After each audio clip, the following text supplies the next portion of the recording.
देखिए, आज साक्ष्य अधिनियम या एविडेंस एक्ट में को विबंधन को शुरू करेंगे। अध्याय 8 विबंधन से संबंधित है। धारा 115, 16 और 117 जो 3 धाराएं जो है इसमें विबंधन से संबंधित हैं। विबंधन का अर्थ होता है किसी व्यक्ति को रोक देना। सेक्शन 115 से शुरू होता है। 115 इंपॉर्टेंट है। सेक्शन 115 जो है विबंधन से संबंधित है। कैसे संबंधित है? विबंधन से। देखिए 115 जो है आपकी क्या कहती है, पहले 115 देख लें फिर उसको देखेंगे। 115 कहती कि जबकि एक व्यक्ति ने अपनी घोषणा कार्य या लोक द्वारा एक व्यक्ति ने क्या किया है? घोषणा कार्य या लोप, कोई भी तीन तरीके से घोषणा कार्य या लोप द्वारा अन्य व्यक्ति को विश्वास साशय कराया है या कर लेने दिया है कि कोई बात सत्य है और ऐसे विश्वास पर कार्य कराया या करने दिया है, तब ना तो उसे और ना उसके प्रतिनिधि को अपने और ऐसे व्यक्ति के या उसके प्रतिनिधि के बीच किसी बात या कार्रवाई में उस बात की सत्यता का प्रत्याख्यान करने दिया जाएगा। जैसा मैंने बताया ना, रोकना, जबकि कोई व्यक्ति ने अपनी घोषणा के द्वारा, है ना, या फिर किसी एक्टिविटी कार्य के द्वारा या फिर किसी लोक के द्वारा, तीनों तरीके से हो सकता है, उसने किसी अन्य व्यक्ति को कोई साशय विश्वास कराया है, किसी भी बात के बारे में हो सकता है, उसने कोई विश्वास कराया और उस विश्वास के अनुसरण उस सामने वाले व्यक्ति ने कोई कार्य कर लिया है। तो ये कहता है कि इस व्यक्ति को, जिसने अपनी घोषणा कार्य या लोक द्वारा अन्य व्यक्ति को जो विश्वास कराया है, इस व्यक्ति को, जिसने किसी अन्य व्यक्ति को विश्वास कराया था, अपनी बात से मुकरने नहीं दिया जाएगा। तो एक तरीके से ये क्या है, उसको मुकरने से रोकता है, अपनी बात को पलटने से रोकता है। सीधा सीधा याद रखें कि अपनी बात को पलटने से रोकता है। एक बार अगर आपने कोई बात कह दी है और उसके अनुसरण में अगर किसी व्यक्ति ने कोई कार्य कर लिया है, तो फिर पहला व्यक्ति जिसके कहने पर दूसरे व्यक्ति ने कोई कार्य किया है, उस पहले व्यक्ति को उसकी बात जो है कहने से, जो क्या मुकरने से क्या कर दिया जाता है? रोक दिया जाता है। इसमें एक चीज और आती है कि भाई विबंधन कितने प्रकार का होता है। पहले तो ये कि विबंधन का सिद्धांत आया कहां से, कौन सा बात था, ये भी पूछा जाता है। पिकार्ड बनाम सीयर्स नाम के बाद से, पिकार्ड बनाम पिकार्ड बनाम जो है आपका सीयर्स, ये याद रखना है आपको। बात पूछा जाता है कि धारा 115 किस बात से संबंधित है, या आप कह लीजिए विबंधन का जो सिद्धांत है किस बात से संबंधित है। पिकार्ड बनाम सीयर्स, ये इसका पहला बात है जिस पर ये जो है सिद्धांत आधारित है। पिकार्ड बनाम सीयर्स का जो बात है उसी से लिया गया है। तो ये इंपॉर्टेंट है, पूछा जाता है। पिकार्ड बनाम सीयर्स धारा 115 संबंधित है पिकार्ड बनाम सीयर्स के बात से। अब बात आती है कि विबंधन जो होता है वो कितने प्रकार का होता है। तो ये याद रखना कि विबंधन जो है 3 प्रकार का होता है। कितने प्रकार का होता है? 3 प्रकार का। ये क्या बैरक में नहीं लिखा, लेकिन आपको याद रखना है, पूछा जाता है कि विबंधन कितने प्रकार का होता है। तो पहला जो प्रकार है वो कहता है अभिलेख द्वारा विबंधन। अभिलेख द्वारा, पहला कहता है कि भाई अभिलेख द्वारा विबंधन हो सकता है, मतलब लिख पढ़ के जो होता है, या विलेख द्वारा विबंधन। दूसरा है विलेख द्वारा विबंधन, विलेख के द्वारा हो सकता है। तीसरा है आचरण द्वारा विबंधन।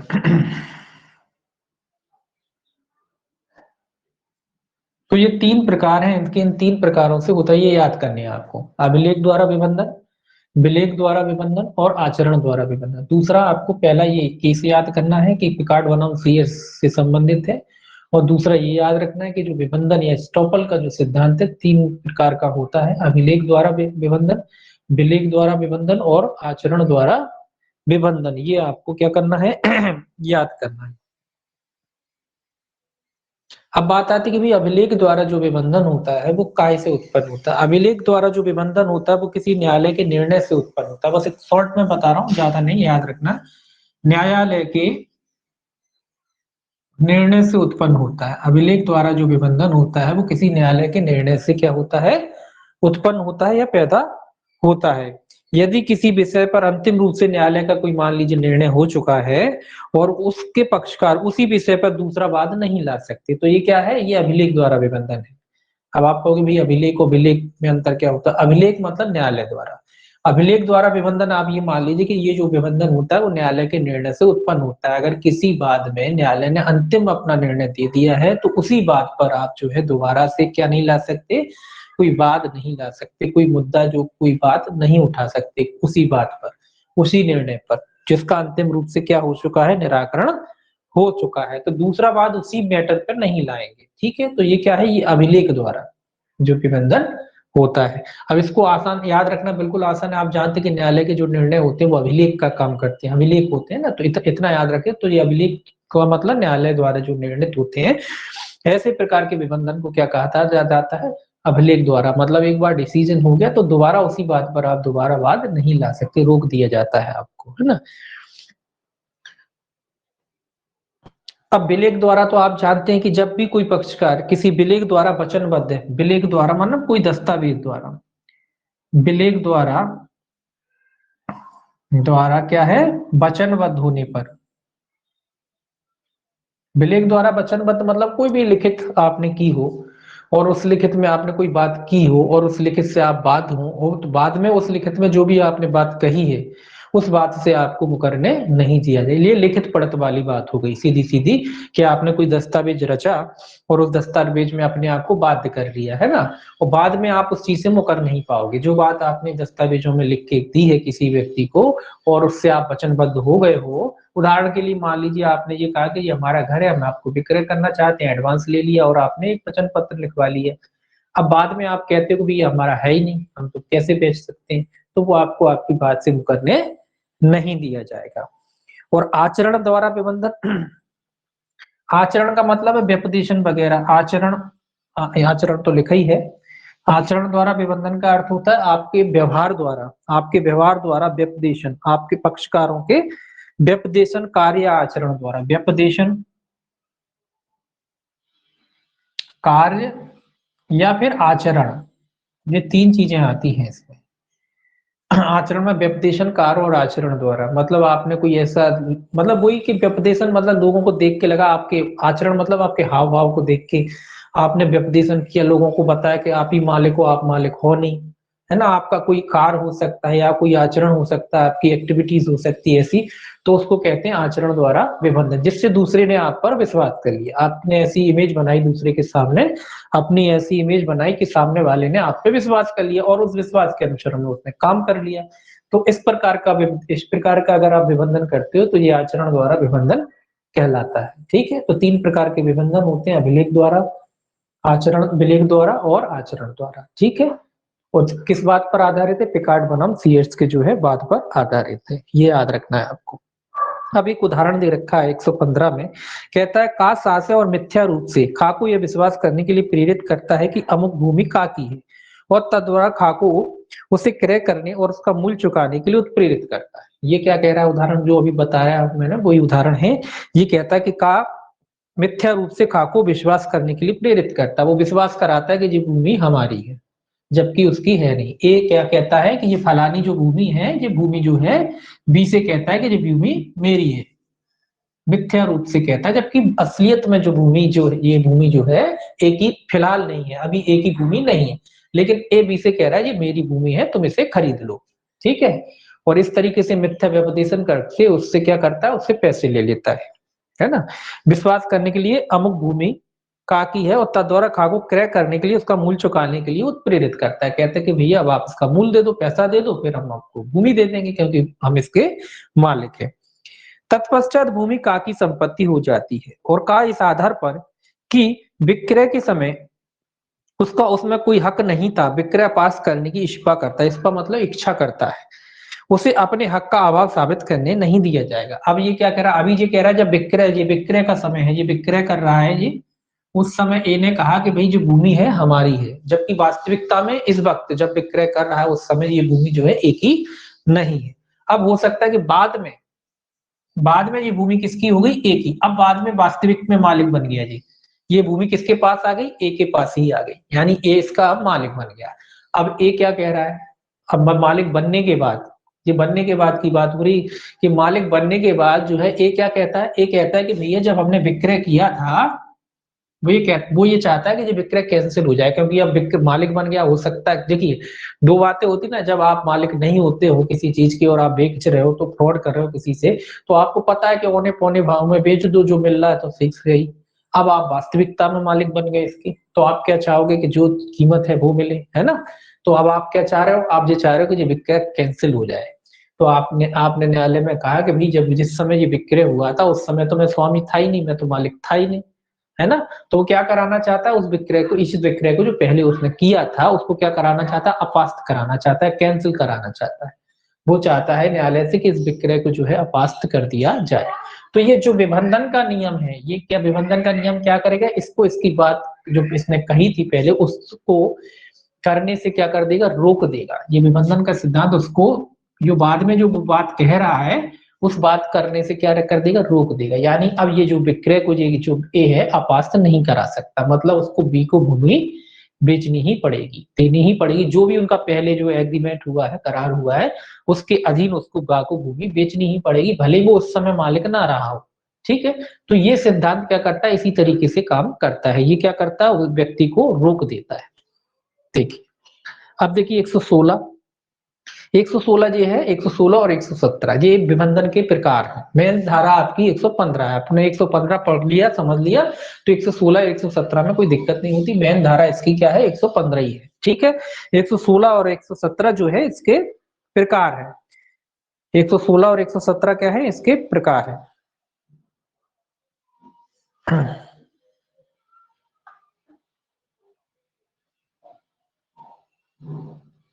तो 116 जो है, आपसे ये भी पूछा जा सकता है भाई 116 जो धारा दी गई है वो कौन से विबंधन से संबंधित है। ये आचरण द्वारा जो विबंधन होता है उसका एक उदाहरण है। आचरण द्वारा विबंधन का उदाहरण है धारा 116।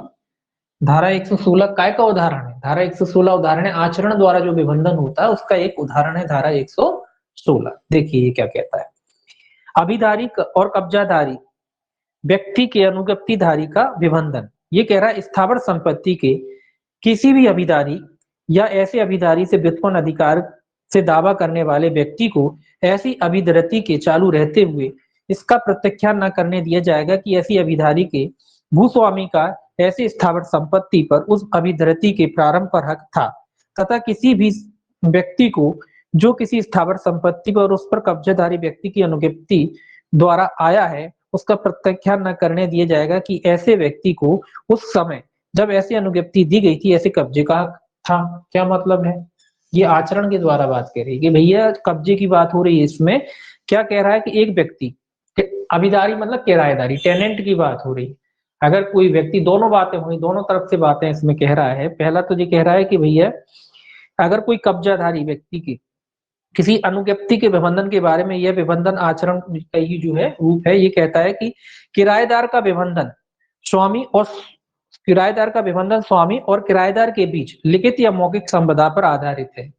ये कहता है अगर मान लो आपकी किराएदारी हुई है, किराएदारी का कोई विवाद है, किराएदारी आपके बीच में हुई है, एक क्या कहते हैं, एक मालिक होता है और एक जो होता है किराएदार को क्या किराएदारी कहते हैं। स्वामी और किराएदार के बीच लिखित या मौखिक संविदा पर आधारित है। इस तथ्य का अनुमान किराए के संदाय या अन्य किसी संबंधित परिस्थितियों से किया जा सकता है। मतलब दो व्यक्तियों के बीच संबंध है, ए और बी के बीच संबंध है। काय का संबंध है, मालिक और किराएदार का। ये मालिक है और ये क्या है, किराएदार। मालिक और किराएदार का संबंध है। अब मान लो इन दोनों के बीच में कोई भी डिस्ट्रीब्यूट होता है, अभी ये किराएदार है जो किसको किराया देता है, बाद में विवाद होता है, देता देता चला आ रहा है, बट इसकी पहले अपन इसका देख ले, है ना, इसका भी होता है। अब पहले इसका चला आ रहा है काफी समय से, बढ़िया किराएदारी चली आ रही है, अब बीच में कुछ बात हो गई, उसके बाद ये कहता है कि साहब जी मालिक ही नहीं है, मैं तो किराया नहीं दूंगा। तो ऐसे जी डिनाई नहीं कर पाएगा। जब आप किराएदार की हैसियत से रह रहे थे और उसको वाकई प्रॉपर किराया दे रहे थे, तो ये विबंधन का सिद्धांत आपको इस बात का डिनाई करने से रोक देगा कि आप ये डिनाई करें कि ये मालिक नहीं है। ये इसके लिए, ठीक है।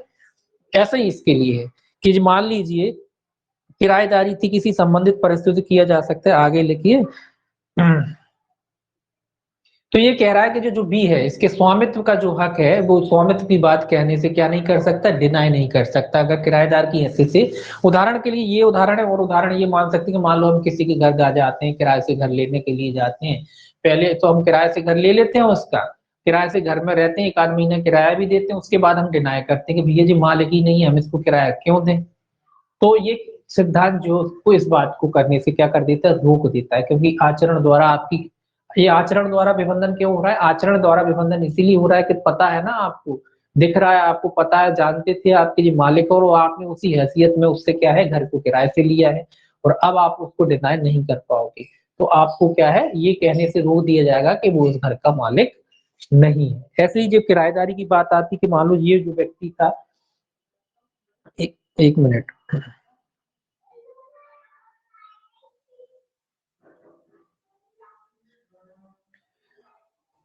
अब जो कब्जाधारी की भी एक इसमें एक तो किराएदार मालिक की भी बात है और एक कब्जाधारी की व्यक्ति की भी बात है। कब्जाधारी, कब्जाधारी की बात ये ऐसी है कि मान लीजिए जिस व्यक्ति का कब्जा था संपत्ति पे, जिस भी व्यक्ति का कब्जा था, और आपने जानबूझकर जानते थे कि उस व्यक्ति का कब्जा है, और अब आप उसके जो कब्जे से जो है डिनाई नहीं कर पाओगे कि भाई फलाना ये है, कब्जा नहीं था। या मान लीजिए इस व्यक्ति का जो है कब्जा था, मान लो इस व्यक्ति का कब्जा था संपत्ति पर, और इसने कोई करार वगैरह आगे इससे बी से या किसी और से किए, और उसके बाद में कोई विवाद अगर होता और फिर ये बीच बाद में जो हटना चाहता है कि भाई मेरा तो है ही नहीं भूमि, ये बाद में हटना चाहता है कि साहब मैं तो इसका मालिक ही नहीं था, मैं हटना चाहता हूँ, तो ये हट नहीं पाएगा, ये कब्जादारी है, तो ये जो व्यक्ति है इसको हटने नहीं दिया जाएगा। ऐसे ही इसको किराएदारी से इसकी इनकार नहीं कर सकता और ये उसकी नहीं कर सकता, तो दोनों को कुल मिला के जो है अपनी बातों से जो है मुकरने नहीं दिया जा सकता।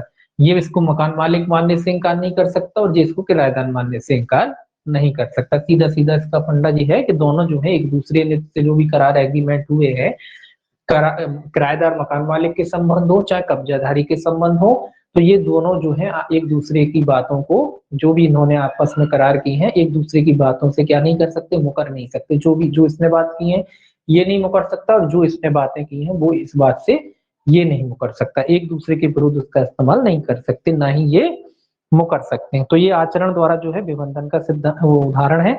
और 117 जो है, देखिए 117 क्या कहता है, 117 कहता है विनिमय पत्र के प्रतिग्रहीता का उपनिहिती का या अनुज्ञप्तिधारी का संबंध।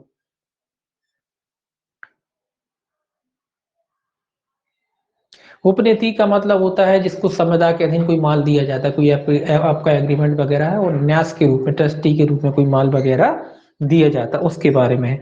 ये कहता है किसी विनिमय पत्र के प्रतिग्रहीता को इसका प्रत्याख्यान करने की अनुज्ञा ना दी जाएगी कि लेखीवाल को ऐसे विनिमय पत्र लिखने या उसे प्रश्नांकित करने का प्राधिकार था, और ना कि उपनिहिती या अनुज्ञप्तिधारी को उसका प्रत्याख्यान करने दिया जाएगा कि उपनिधाता या अनुज्ञापक को उस समय जब ऐसी उपनिधान या अनुज्ञप्ति प्रारंभ हुई है, ऐसे उपनिधान करने, अनुज्ञप्ति अनुदान करने का प्राधिकार था। तो ये लिखित वाला जो उदाहरण है, ये लिखित वाला उदाहरण है, ये क्या कहता है, इसमें दो स्पष्टीकरण है। ये लिखित वाला उदाहरण ये कहता है जब भी कोई लेखबद्ध की जाती, कोई विनिमय पत्र मतलब लेखबद्ध कोई भी चीज की जाती है, तो जिस व्यक्ति ने लिखा, उस समय तो आपने कुछ नहीं कहा जब एग्रीमेंट हो रहा था, करार होता, लिखित हो रहा था, और उस समय कुछ नहीं कहा, बाद में आप क्या कह रहे हैं कि भैया इनको तो लिखने का ही अधिकार नहीं था, तो डिनाई नहीं करने दिया जाएगा आपको इस बात से, है ना उसको करने दिया जाएगा और ना आपको करने दिया जाएगा। दोनों को जो है, जो बात जिसने कही है उसको उस बात से क्या नहीं करने दिया जाएगा, डिनाई नहीं करने दिया जाएगा। यहाँ लिखित वाली बात हो रही है कि अगर कोई लेखबद्ध संविदा वगैरह की जाती है, उसका पृष्ठांकन वगैरह किया जाता है, तो बाद में अब आप कहते हो कि साहब इनको तो लिखने का ही अधिकार नहीं था, ये तो लिख ही नहीं सकते थे, इन्होंने लिख कैसे दी, तो अब बाद में आप उस बात को नहीं उठा सकते, है ना। पहले ही उठा सकते थे लेकिन बाद में जो है आप उस बात को नहीं उठा सकते। मतलब सीधा सीधा है, विबंधन का सिद्धांत का एक ही फंडा है कि किसी भी व्यक्ति को अनुचित फायदा उठाने नहीं दिया जाएगा। इसका एक ही सिद्धांत है, अनुचित फायदा नहीं उठाने दिया जाएगा। अनुचित फायदा, अगर कोई व्यक्ति चाहे कि उसके कार्य से वो अनुचित फायदा उठा ले, मतलब पहले तो लाभ तो ले ले, बाद में मुकर जाए और कहे कि साहब इनको राइट वाइट नहीं था, तो वो फायदा उनको नहीं उठाने दिया जाएगा। विबंधन के सिद्धांत का आधार ही ये है कि एक व्यक्ति, जो भी दूसरा व्यक्ति है, उसको उसके कार्य का अनुचित फायदा नहीं उठाने दिया जाएगा। फायदा तो ले लिया, अब फायदा की बात की तब तक तो चुप रहे, अब आपको लग रहा है कि नुकसान हो रहा है तो कह रहे हो कि साहब इनको हक ही नहीं था, इनको टाइटल ही नहीं था, ये लिख ही नहीं सकते थे, तो ऐसी बातें करने से रोक दिया जाएगा। आपने फायदा लिया है तो नुकसान भी सही है, ठीक है। ये सिद्धांत यही कहता है कि जब फायदा लेते हो तो फिर नुकसान भी सहो, है ना। तो ये फायदा अनुचित किसी व्यक्ति को गलत तरीके से जो है फायदा लेने नहीं दिया जाएगा।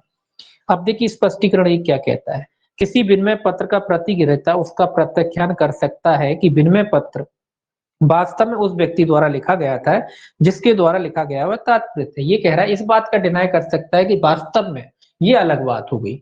हाँ, ये वो कह सकता है कि भैया ये विनिमय पत्र जिसने लिखा, जिसके उस पे हस्ताक्षर उसने नहीं लिखा, किसी और ने लिखा, ये बात हो सकती है। जो उसकी ये तो संदिग्धता वाली बात होगी कि साहब इनने नहीं लिखा, इनको लिखना था, इनने नहीं लिखा, किसी और से लिखवाया, तो वो बात अलग है, तो उसको साबित किया जा सकता है। दूसरा कहता है, ये संदिग्धता की बात हो गई। दूसरा कहता है, यदि कोई उपनिहित माल उपनिधाता से अन्य किसी व्यक्ति को परिधान करता है तो यह साबित कर सकेगा कि ऐसे व्यक्ति का उस उपनिधाता के विरुद्ध अधिकार था। उपनिहित मतलब उसके बदले, उपनिधान मतलब जो होता है ए को माल देना था, इसने ए की जगह बी को दे दिया, एजेंट होगा बी का या बी का कोई भी होगा जिसके बदले में दिया जाता है वो। तो ये साबित कर सकता है कि जो बी है एक ही आदमी था और हमने जो है माल का परिधान बी को किया, तो ये साबित किया जा सकता है कि हमें माल परिधान करना था, हमने ए को ना करके बी को करा। मान लो कई बड़ा कारोबार होता हो, वो मालिक नहीं मिला, उसका नौकर मिला तो नौकर को दे दिया, नौकर कौन हो गया, उसका उपनिहित ही हो गया। तो ये साबित किया जा सकता है कि हाँ, इनको तो नहीं किया था माल परिधान, लेकिन जो है उपनिहित की हैसियत से जो है हमने बी को माल परिधान किया था, क्योंकि पहले भी हम बी को करते रहे। जब भी कोई माल आता था, मालिक तो रहता नहीं था, तो उसका रिसीविंग कौन करता था, बोले उसका नौकर ही करता था। तो नौकर कौन था, उसका उपनिधाता के रूप में काम कर रहा था उसके।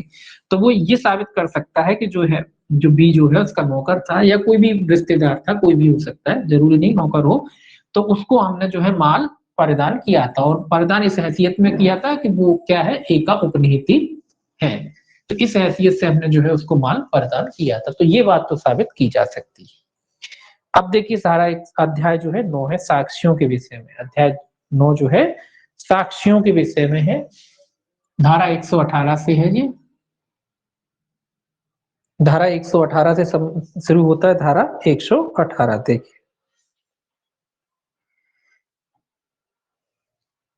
अब बात आती है कि भाई साक्ष्यों के, ये इंपॉर्टेंट चैप्टर है, इसमें पूछा जाते हैं क्वेश्चन, है ना, रोज का काम है न्यायालय का इसी चैप्टर में से साक्ष्यों की परीक्षा करना, तो इस काफी इंपॉर्टेंट चैप्टर होता है।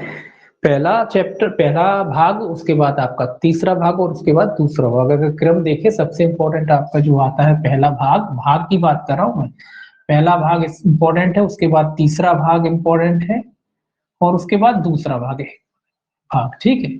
क्रम की बात की जाए तो 1 2 3 अगर हम करें तो इस तरीके से क्वेश्चन आते हैं, पहले भाग से ज्यादा, उसके बाद तीसरे भाग से, फिर इसके बाद दूसरे भाग से जो है क्वेश्चन सबसे ज्यादा बनते हैं। हालांकि एविडेंस एक्ट पूरे इंपॉर्टेंट है, ठीक है, क्योंकि ज्यादा सेक्शन नहीं है, इंपॉर्टेंट है, लेकिन सबसे ज्यादा भाग 1 से क्वेश्चन आते हैं, फिर भाग 3 से क्वेश्चन आते हैं, और उसके बाद भाग 2 से क्वेश्चन आते हैं सबसे ज्यादा, ठीक। अब देखिए 118 कहता है कि कौन साक्ष्य दे सकेगा, 118 कहता है कौन साक्ष्य दे सकता है। सिंपल सा नियम है, कौन साक्ष्य दे सकता है, कोई भी व्यक्ति साक्ष्य दे सकता है, साक्ष्य दे सकता है, कोई भी व्यक्ति साक्ष्य दे सकता है। इसमें कोई ऐसे बाउंडेशन नहीं कि कोई साक्षी के लिए कोई एज हो, कुछ पैमाना हो, ऐसा कुछ नहीं, कोई भी व्यक्ति जो है साक्ष्य दे सकता है। शर्त बस इतनी है कि जो क्वेश्चन उससे किया जाता है उस क्वेश्चन को वो भली भांति समझता हो और उसका भली भांति उत्तर देता हो। तो कोई भी व्यक्ति जो है साक्ष्य दे सकता है अगर वो जो क्वेश्चन उससे किए जाते हैं उन क्वेश्चनों को भली भांति समझता है और उनका सही सही उत्तर देता है, तो ऐसा व्यक्ति जो है साक्ष्य दे सकता है। तो कोई भी दे सकता है। ये कहता है सभी व्यक्ति साक्ष्य देने के लिए सक्षम होंगे जब तक कि न्यायालय का यह विश्वास ना हो कि कोमल वयस, कोमल वयस क्या मतलब होता है, कम उम्र के कारण,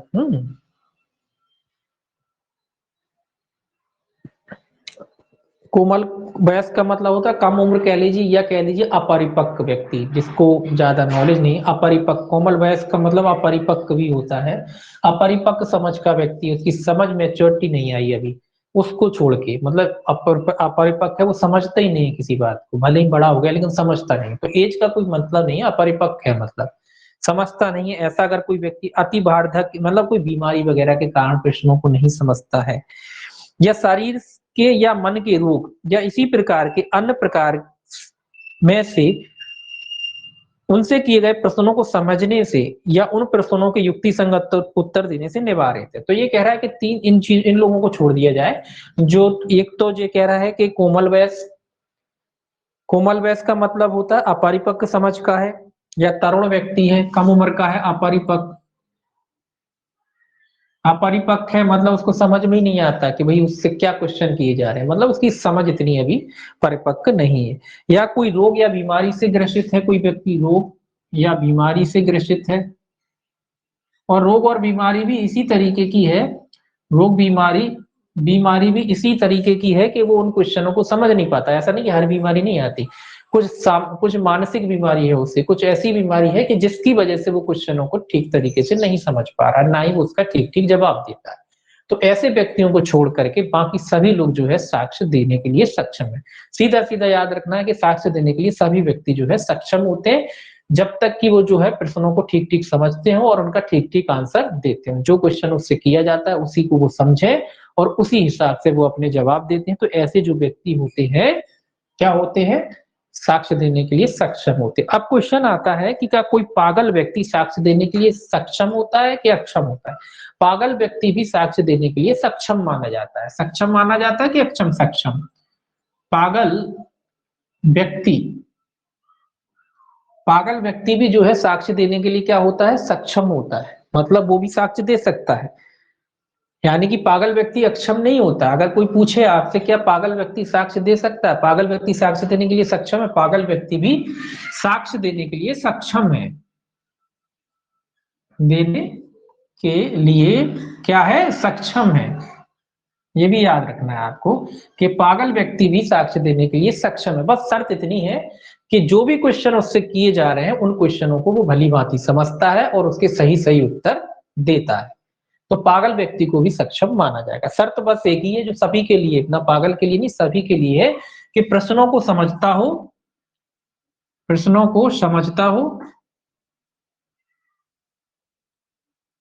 एवं ठीक ठीक उसके उत्तर देता हो।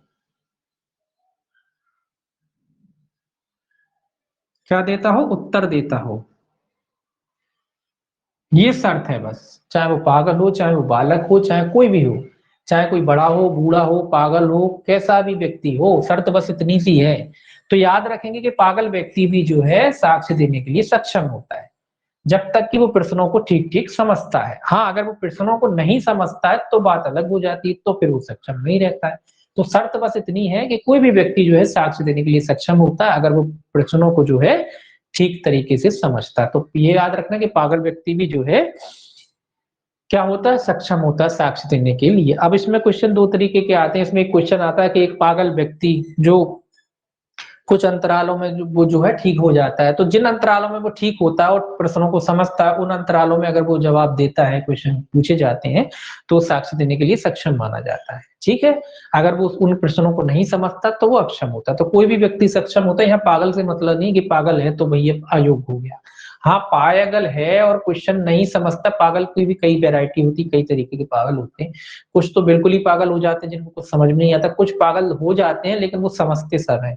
तो अगर उस तरीके का पागल है कि समझता है, बातें भी करता है, अच्छे ढंग से बोलता है, सब जवाब देता है, जो आप पूछते हो वो भी जवाब देता है, अगर इस तरीके का पागल है व्यक्ति तो फिर वो क्या है, वो सक्षम साक्षी माना जाएगा। ठीक है, तो याद रखेंगे कि पागल व्यक्ति, इसमें स्पष्टीकरण भी लिखा है कि कोई पागल व्यक्ति साक्ष्य देने के लिए अक्षम नहीं है जब तक कि वे अपने पागलपन के कारण उससे किए गए प्रश्नों को समझने में या उससे युक्ति संगत उत्तर देने से निवारित ना हो। ये कह रहा है कि अक्षम नहीं है। अक्षम नहीं का मतलब ये है कि पागल व्यक्ति भी साक्ष्य देने के लिए सक्षम है, उसे रोका नहीं जाएगा, सिवाय जब रोका जाएगा उसे जब वो अपने प्रश्नों को ना समझे और उसका ठीक ठीक उत्तर ना दे। पूछते कुछ है, कुछ जवाब देता है, तो फिर उसे अक्षम माना जाएगा। जो उसे पूछा जाता है उसी का वो जवाब देता है, सटीक जवाब देता है, तो फिर उसके जो साक्ष्य जो है ग्राह्य होगा। न्यायालय साक्षी का मौखिक रूप से संसूचित करने में असमर्थ होना, ये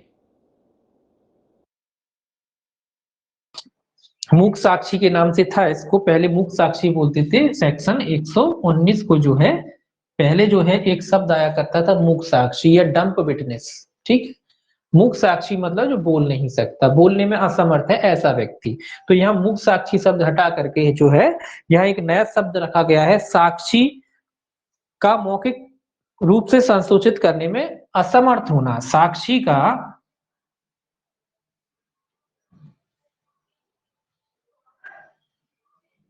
मौखिक रूप से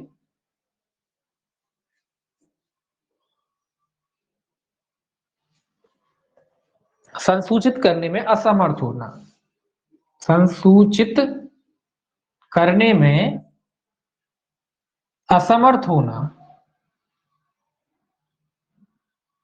ठीक है। या पहले पहला वाला नाम भी याद रखें, हो सकता है पहले के नाम से पूछ ले कि मूक साक्षी, तो मूक साक्षी के नाम से भी था जी, मूक साक्षी के नाम से पहले था, आप उसको चेंज कर दिया है, शब्द चेंज कर दिया, सेक्शन वही है। मूक साक्षी शब्द था पहले इसमें, या डंप विटनेस के नाम से आता था, धारा 119 डंप विटनेस थी। मूक साक्षी मतलब जो बोलने में असमर्थ है। तो ये कह रहा है कि साक्षी का मौखिक रूप से संसूचित करने में असमर्थ होना, ऐसा साक्षी जो बोल नहीं सकता। जरूरी नहीं कि गूंगा हो, वो बोल नहीं सकता, व्रत ले रखा हो कि बोलेंगे नहीं, अब बोलने में असमर्थ है भाई, नहीं बोल सकता, तो वो भी आते हैं। एक तो वो आते हैं जो नेचुरली तरीके से बोल नहीं पाते, वो भी आते हैं, और एक वो भी आते हैं जो बोलना नहीं चाहते, मतलब प्रतिज्ञा लिए कि हम बोलेंगे नहीं।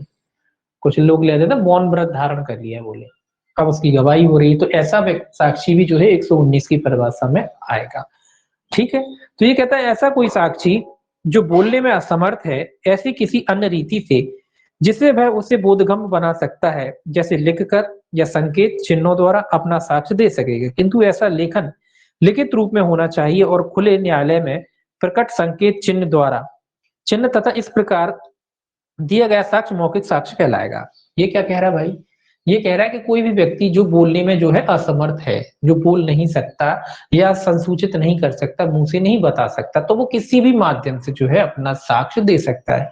क्या कर सकता है, लिख कर भी दे सकता है, अगर वो लिख कर देना चाहे तो लिख कर भी दे सकता है, या फिर इशारों से अगर बताना चाहे तो इशारों से भी जो है बता सकता है, इशारों से भी बता सकता है। लिखकर या संकेतों, इशारा मतलब संकेतों द्वारा भी बता सकता है, तो लिखकर भी बता सकता है, संकेतों द्वारा भी बता सकता है, कुल मिला के किसी भी तरीके से जो है वो बता सकता है जिससे सामने वाला उसको उसकी बातें समझ सके। मतलब न्यायालय ही समझेगा तो न्यायालय उसकी बातों को समझ सके, उसमें से किसी भी तरीके से वो है अपना साक्ष्य वो दे सकता है। लिखकर भी दे सकता है, संकेतों द्वारा भी दे सकता है, बोल तो वो सकता नहीं है ना, तो बोलकर इसीलिए नहीं आया क्योंकि वो बोल तो सकता नहीं, तो जब बोल नहीं सकता तो क्या कारण बचते हैं, एक तो लिखकर बचता है और दूसरा संकेत वगैरह द्वारा बचता है, इशारों द्वारा बचता है, तो उस तरीके से जो है वो अपने जो है बात को न्यायालय के समक्ष रख सकता है। अब बात आती है कि भाई जिस तक अगर मान लीजिए वो लिखकर साक्ष्य देता है या संकेतों द्वारा साक्ष्य देता है, तो उसके साक्ष्य को कैसा साक्ष्य समझा जाएगा, लिखित साक्ष्य समझा जाएगा या मौखिक साक्ष्य समझा जाएगा। उसके साक्ष्य को ये याद रखना है, मौखिक साक्ष्य समझा जाएगा, मौखिक साक्ष्य, ये भी याद रखना है कि भले ही वो बोलने में असमर्थ है और जब वो लिखकर भी साक्ष्य दे रहा है तो भी उसके साक्ष्य को क्या समझा जाएगा, मौखिक साक्ष्य समझा जाएगा। ये क्वेश्चन आता है, ठीक है, इसको याद रखना। वो लिख कर दे चाहे वो संकेतों से दे, उसका साक्ष्य कैसा समझा जाएगा, उसका साक्ष्य ऐसे ही समझा जाएगा जैसे उसने बोल करके साक्ष्य दिया हो। तो ये इंपॉर्टेंट फैक्ट है, ये याद रखना है कि चाहे वो लिखबद्ध करके साक्ष्य दे, ये कौन का व्यक्ति, ये हर व्यक्ति के बारे में लागू नहीं, ये केवल उस व्यक्ति के बारे में लागू है जो बोल नहीं सकता, असमर्थ है बोलने में, संसूचना प्रकट करने में असमर्थ है। ऐसा व्यक्ति जब बोल न्यायालय में जो है लिख करके साक्ष्य देता है या संकेतों द्वारा साक्ष्य देता है, तो ऐसा साक्ष्य क्या समझा जाता है, ऐसा साक्ष्य जो है मौखिक साक्ष्य समझा जाता है। परंतु आता है, परंतु यदि साक्षी मौखिक रूप से संसूचित करने में असमर्थ है तो न्यायालय कथन अभिलिखित करने में किसी दुभाषी या विशेष प्रबोधक की सहायता लेगा और ऐसे कथन का वीडियो फिल्म तैयार करेगा। ये कह रहा है कि संकेतों वगैरह में अगर दिक्कत आती नहीं दे पाता तो फिर न्यायालय जो है क्या कर सकता है, कोई ट्रांसलेटर जो होते हैं, दुभाषी वगैरह जो होते हैं, उनकी मदद ले सकता है और उसकी वीडियोग्राफी भी कराई जाएगी। ये नियम बना दिया गया है कि अगर इस तरीके का कोई विटनेस आता है तो उसकी क्या कराई जाएगी, एक वीडियोग्राफी भी तैयार की जाएगी, जब न्यायालय विशेषज्ञों की कोई सहायता लेता है उस समय तब। तो न्यायालय विशेषज्ञों की अगर सहायता लेता है जो इनकी भाषा को जानते हो, समझते हो, या कोई अन्य व्यक्ति हो सकता है जो इनकी भाषा को समझता हो, परिचित हो, तो न्यायालय उनकी सहायता ले सकता है। अब देखिए सेक्शन 120, सेक्शन 120 कैसा, सिविल वाद के पक्षकार और उसकी पत्नियां या पति दांडिक विचारण के अधीन व्यक्ति का पति या पत्नी। अब ये उन पति पत्नी के रिलेशन की बात आ गई कि भी सक्षम साक्षी होंगे कि नहीं होंगे, है ना। आपने एक जगह पढ़ा होगा कि भाई पत्नी अगर पति को बचा ले, पति अपराधी है, तो पत्नी को कोई जो है कार्रवाई नहीं की जाती पत्नी के खिलाफ, आपने पढ़ा होगा। अब ये उसी की बात कह रहा है कि जो सिविल कार्रवाई हो या दंडिक कार्रवाई हो, क्या पति पत्नी एक दूसरे के विरुद्ध सक्षम साक्षी होते हैं? बात ये आ रही है, क्या एक दूसरे के विरुद्ध गवाही दे सकते हैं? बिल्कुल दे सकते हैं, पति पत्नी एक दूसरे के विरुद्ध सक्षम साक्षी होते हैं। ये देखिए ये क्या कहता है, सभी सिविल कार्रवाइयों में बाद के पक्षकार और बाद के किसी भी पक्षकार का पति या पत्नी सक्षम साक्षी होंगे। किसी व्यक्ति के विरुद्ध दांडिक कार्रवाई में उस व्यक्ति का पति या पत्नी सक्षम साक्षी होगा या होगी। ध्यान में रखना, लोग बाग इसमें कंफ्यूज हो जाते हैं कि भाई अपन लोग पढ़ते हैं कि साहब पत्नी का जो है बचा लेगी, वो एक अलग चीज होती बचाना। ये कह रहा है कि जब पति पत्नी एक दूसरे के विरुद्ध अगर गवाही देंगे तो क्या सक्षम साक्षी हैं? बिल्कुल, पति पत्नी एक दूसरे के विरुद्ध क्या है? सक्षम साक्षी होंगे। बस इतना याद रखें, चाहे वो सिविल कार्रवाई हो चाहे वो दांडिक कार्रवाई हो, साक्षी होंगे। ये याद रखना है आपको। मतलब पति चाहे तो पत्नी के खिलाफ गवाही दे सकता है और पत्नी चाहे तो पति के खिलाफ गवाही दे सकती है। तो एक दूसरे के विरुद्ध ये क्या है? सक्षम साक्षी है। एक दूसरे के विरुद्ध, एक दूसरे के विरुद्ध मतलब कोई पत्नी अगर अपने पति के खिलाफ बयान देना चाहती है तो दे सकती है, और पति अगर पत्नी के खिलाफ देना चाहे तो वो दे सकता है। सिविल मैटर में भी दे सकता है और क्रिमिनल मैटर में भी दे सकता है। ऐसा कोई इसमें बाउंडेशन नहीं कि सिविल में दे सकता है क्रिमिनल में नहीं, दोनों में दे सकता है, दोनों में की गवाही मान्य होगी। ठीक है, अगर खुल करके अपनी मर्जी से दोनों साक्ष्य देना चाहते हैं तो दे सकते हैं। वो बात अलग है कि पति पत्नी रिलेशन वाली वो वहां रोका जाता है, वो एक अलग चीज।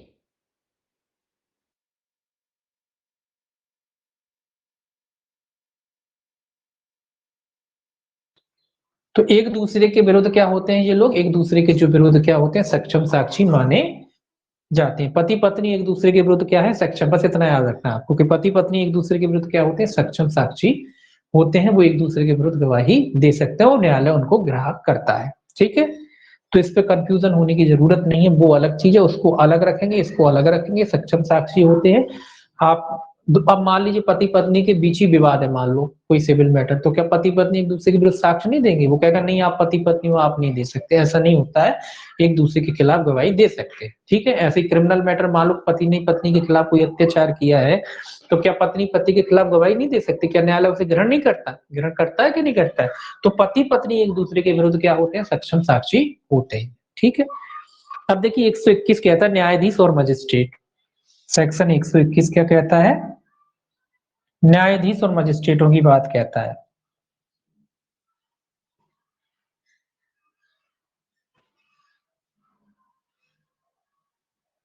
ठीक है, अब देखिए ये क्या कहता है, कोई भी न्यायाधीश या मजिस्ट्रेट न्यायालय में ऐसे न्यायाधीश या मजिस्ट्रेट के नाते अपने स्वयं के आचरण के बारे में या ऐसी किसी बात के बारे में जिसका ज्ञान उसे ऐसे न्यायालय या मजिस्ट्रेट के नाते न्यायालय में हुआ है, किन्हीं प्रश्नों का उत्तर देने के लिए ऐसे किसी भी न्यायालय के विशेष आदेश के सिवाय जिसके वह अधीनस्थ है सिवाय विवश नहीं किया जाएगा, किंतु अन्य बातों के बारे में जो उसकी उपस्थिति में उस समय घटित हुई है जब ऐसे कार्य कर रहा था उसकी परीक्षा की जा सकेगी। अब ये भी याद रखना है कि मान लो कोई ऐसी मैटर होता है कि जो न्यायाधीश या मजिस्ट्रेट के समक्ष होता है, तो ये कह रहा है कि अगर किसी व्यक्ति को कोई सूचना इस नाते है कि वो उस पद को धारण करता है, अगर कोई न्यायाधीश या मजिस्ट्रेट है, कोई वो सूचना या कोई ज्ञान रखता है, और वो सूचना या ज्ञान वो इस वजह से रखता है क्योंकि वो उस पद पर है, जो भी उस पद पर होगा उसको वो सूचना और ज्ञान होगा।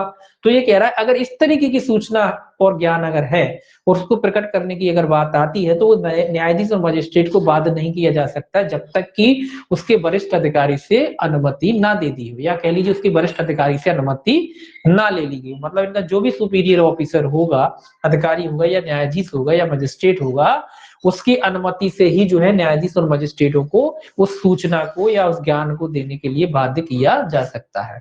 मतलब इनके जो बॉस होंगे उनसे अनुमति ली जाएगी। कौन से मैटर में? उस मैटर में जो इनको, देखिए दो बातें आ रही हैं इसमें। पहला, उस बात को जो इसके ज्ञान में है, और ज्ञान में किस लिए है? क्योंकि वो उस पद को धारण करता है। मान लो कोई चीज होती है, हर पद की अपनी एक चीजें, कुछ ऐसी चीजें होती हैं जो उस पद पर जो भी व्यक्ति रहता है उसको होती हैं।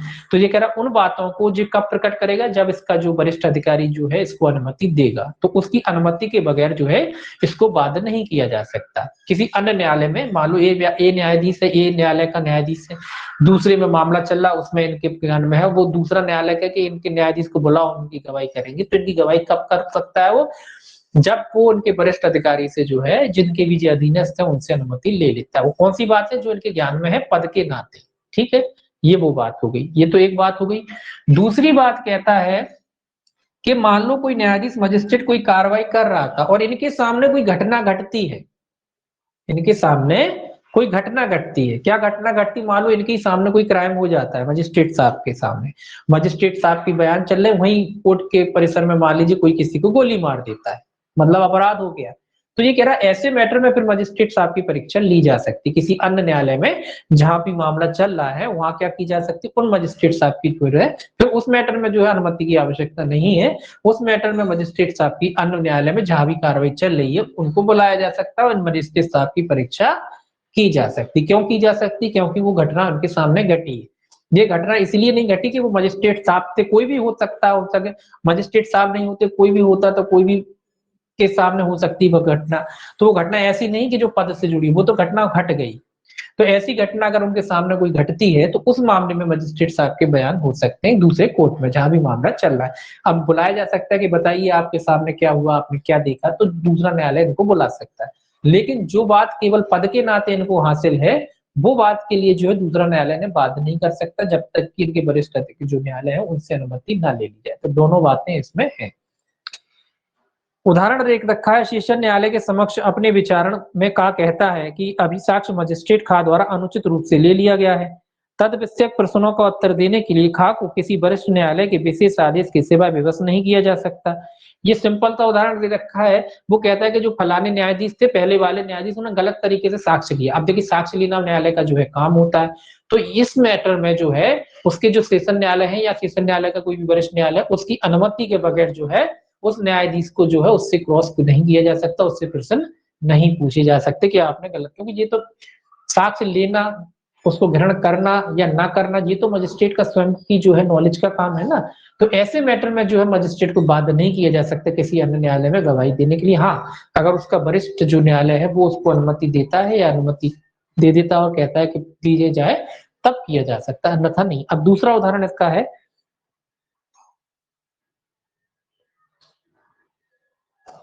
अब ये कह रहा है मजिस्ट्रेट खा के समक्ष मिथ्या साक्ष्य देने का सेशन न्यायालय के समक्ष अभियुक्त है। वरिष्ठ न्यायालय के विशेष आदेश के सिवा खा से यह नहीं पूछा जा सकता कि खा ने क्या कहा था। ये कह रहा है कि भाई खा ने क्या था, ये भी वही सेम, पहला दोनों उदाहरण एक से है। यहाँ पे मिथ्या साक्ष्य देता है वो दूसरा, तो जिस न्यायालय में मिथ्या साक्ष्य देता उस न्यायालय से ये नहीं पूछा जा सकता दूसरे न्यायालय द्वारा कि भाई ये बताएं कि इनने क्या कहा था, जब तक इनके वरिष्ठ न्यायालय जो है इनको अनुमति नहीं देते। अगला उदाहरण देखिए, अगला कहता है का सेशन न्यायालय के समक्ष इसलिए अभियुक्त है कि उसने सेशन न्यायाधीश खा के समक्ष विचारित होते होते समय किसी पुलिस ऑफिसर की हत्या करने का प्रयत्न किया था।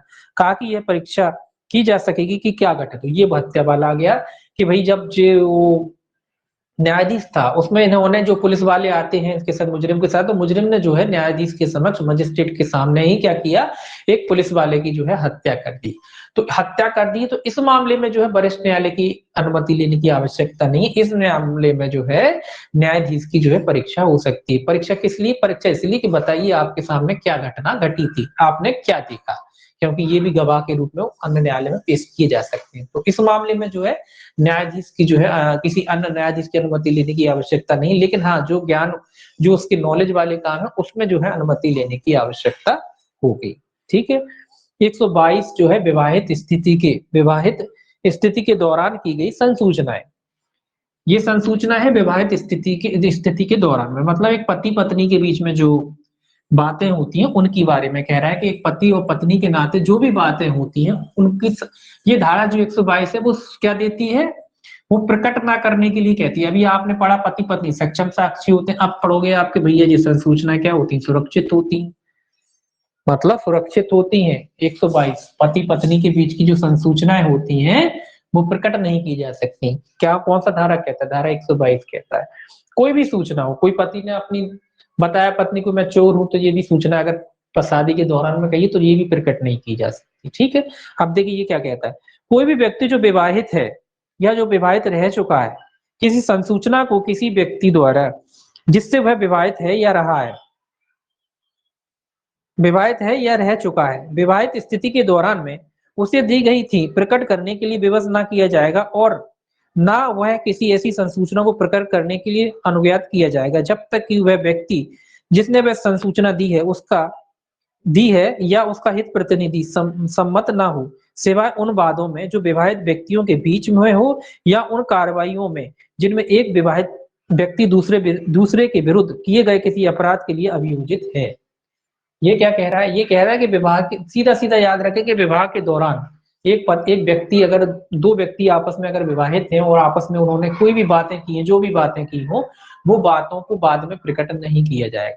ये भी याद रखना कि इसका मतलब ये नहीं, मान लो एक व्यक्ति ए और बी जो विवाहित है, पति पत्नी है ये दोनों, अब इन दोनों का विवाह हुए, आपस में जो भी सूचना इन्होंने एक दूसरे के बारे में कही है, तो ये कह रहा है इन दोनों में से ना ए को बात किया जा सकता है इसके बी ने क्या कहा था आपसे, ना बी को बात किया जा सकता है कि ए ने क्या कहा था न्यायालय में, किसी भी न्यायालय में इन दोनों को जो है बात नहीं किया जा सकता कि आप बताएं ए के खिलाफ कि आपसे ए ने क्या कहा, या इसने जो ये कहा जाए कि बी ने आपसे क्या कहा, है ना, कुछ भी कहा हो वो सूचना को प्रकट करने की जो है अनुमति नहीं दी जा सकती, ना उनको बाध्य किया जा सकता है। सिवाय मतलब ये, अब बात मान लो ए और बी के विरुद्ध तो किया जा सकता है। ये क्या है, अगर मान लो ए आपस में एक दूसरे के विरुद्ध हो तो फिर कर सकती है, ए बी जो है ए के खिलाफ दे सकती है और ए जो है बी के खिलाफ दे सकता है। आपने पढ़ा ना, एक दूसरे के विरुद्ध सक्षम साक्षी, अगर आपस में एक दूसरे के विरुद्ध ही कोई मैटर है तो फिर दी जा सकती है। या मान लो उसने जो पक्षकार है, मानो बी जो बी ए के बारे में है, तो अगर मान लो बी जो है कोई गवाही देती है और ये कहता है कि हाँ ठीक है तैयार है वो दिलवाने को, उसकी सहमति है तो भी दे सकती है, एक दूसरे की अगर सहमति तो भी दे सकते हैं, और अगर एक दूसरे के विरुद्ध है तो भी दे सकते हैं। एक चीज और इसमें ध्यान रखने वाली है बात है कि मान लो अभी ए और बी का विवाह हो गया है और उसके बाद मान लीजिए इनका विवाह टूट जाता है, मान लो ए बी जो है अब अलग अलग हो गए, ठीक है, अब जो संसूचना इन्होंने विवाह के दौरान दी थी, अब बात आती क्या अब भी जो संसूचना सुरक्षित रहेंगी, अब भी रहेंगी, ये जिंदगी भर सुरक्षित रहेंगी। ऐसा नहीं कि विवाह टूट गया तो जो विवाह जितना भी पीरियड जिनका विवाह का रहा है, जितना भी समय इनका विवाह का रहा है, जितना भी समय इनका विवाह का रहा है, उस समय जितनी भी सूचनाएं वो जिंदगी भर क्या रहेंगी, सूचनाएं सुरक्षित रहेंगी, उसको प्रकट करने के लिए बाध्य नहीं किया जा सकता। बी चाहे भी तो न्यायालय नहीं सुनेगा और ए चाहे भी तो नहीं सुनेगा, ठीक है। तो ये संसूचना जिंदगी भर क्या रहती है, सुरक्षित रहती है। ये नियम इसलिए बनाया है ताकि जो पारिवारिक रिश्ते होते हैं उनमें खटास पैदा ना हो और वो टूटने से बच जाए, ठीक है, इसीलिए ये सिद्धांत को जोड़ा गया है। हाँ, अगर एक दूसरे के विरुद्ध बात है तो फिर दी जा सकती है, आप पति पत्नी आपस में ही लड़ बैठे तो फिर दे सकते हो, एक दूसरे के खिलाफ आराम से दीजिए, वो उसके खिलाफ लगा सकती है आरोप, पत्नी पति के खिलाफ और पति पत्नी के खिलाफ लगा सकता है, एक दूसरे के खिलाफ लगा सकते हैं। लेकिन आप सोचो कि इनको सजा करानी है, या पत्नी सोचे या पति सोचे और किसी दूसरे के मामले में आप जाके उसकी गवाही दो, अगर रिलेटेड रिलेशन है तो नहीं दी जा सकती, ठीक है। एक दूसरे ने सहमति दे दी है तो दी जा सकती है, अगर दोनों सहमत है कि हाँ हमने जो बातें करी थी वो न्यायालय में देने के लिए हम तैयार हैं तो भी दिए जा सकते। अब दोनों सहमत है तो कोई दिक्कत ही नहीं, तो दोनों अगर सहमत है तो भी दी जा सकती है, ठीक है। तो ये संसूचनाएं जो है जिंदगी भर सुरक्षित रहती हैं, ऐसा नहीं होता है कि विवाह विघटित हो गया तो ये संसूचनाएं भी विघटित हो सकती हैं, नहीं, ये संसूचनाएं विघटित नहीं होती, ठीक है। तो ये याद रखना। एक चीज और इसमें याद रखना, छोटी सी चीज कभी कभी पूछ ली जाती, मान लो कोई पति या अपनी पत्नी को कोई बात बताता है, विवाह के दौरान में कोई बात बताता है या कोई लिख के देता है कोई बात, और अगर उस संसूचना को कोई थर्ड पर्सन सुन लेता है, मान लो पति पत्नी ये खड़ा है, पति ये पत्नी खड़ी है, ये आपस में बातें कर रहे हैं, यहाँ सी ने कान लगा के सुन लिया, या मान लो कुछ इसने लेटर लिखे होंगे बी को और वो लेटर इसके हाथ में लग गए, तो अब ये बात आती कि भाई ये सूचना क्या प्रकटन से सुरक्षित होगी, ये सूचना प्रकटन से सुरक्षित नहीं होगी अगर बी को अन्य माध्यम, ना तो देखो ए ने बी ने बताया इसे, ना ए ने बताया, ये तो इसको लग गए पता, किसी तरीके से लग गए, तो फिर जो जो सी को जो प्राप्त सूचना है वो प्रकटन से संरक्षित नहीं होगी, क्योंकि सी का रिश्ता नहीं है इनसे वैवाहिक, ना बी से है ना ए से, है ना, तो जो सी के द्वारा जो सूचना है वो प्रकटन से संरक्षित नहीं होगी, ठीक है, ये एक बाद में कहा गया है, ठीक है। तो इस तरीके की अगर कोई सूचना है और किसी थर्ड पर्सन के हाथ में लग जाती, वो आपस में आपने नहीं बताया उसे, उसको अपने आप में लग गई, उसने सुन ली, आप लोग बात कर रहे तो उसने सुन ली और वो न्यायालय में जाके गवाही दे आया कि मैंने सुना, बोले जी कह रही थी अपने पति से, या इसका पति कह रहा था कि मैं चोरी का माल लाया हूँ यार, तुम रख लो। तो ऐसी सूचना है, फिर वो संसूचना जो है प्रकटन से संरक्षित नहीं रहेगी। आपस की दो लोगों के बीच की है तो वो आपस में रहेगी, ठीक है।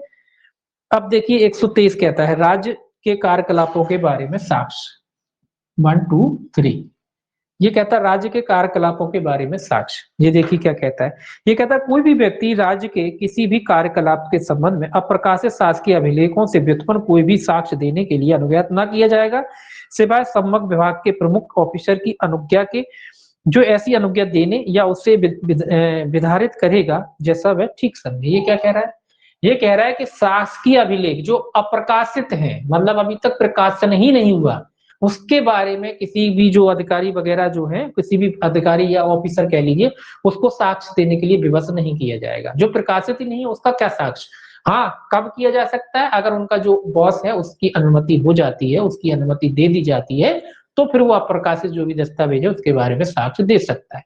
तो जो अप्रकाशित दस्तावेज है, ये कौन सा दस्तावेजों की बात कर रहा है, जिनका अभी तक प्रकाशन ही नहीं हुआ है, तो उसके बारे में जो है किसी भी लोक ऑफिसर को है साक्ष्य देने के लिए बाध्य नहीं किया जा सकता, सिवाय उसके वरिष्ठ ऑफिसर की अनुमति के।